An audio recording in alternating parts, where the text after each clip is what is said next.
Mary merry Christmas. నింగిలోన ఒక తారే వెలిసెనే, నీ జాడే తెలుపవతే చాటగా వచ్చినవయ్యా మా కోసమే, విడినవయ్యా లోకమే. 9వ అధ్యాయము 6వ వచనం చదువయ్యా.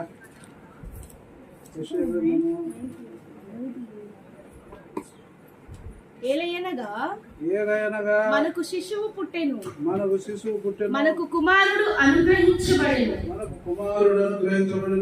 ఆయన భుజము మీద రాజ్యభారం ఉండును.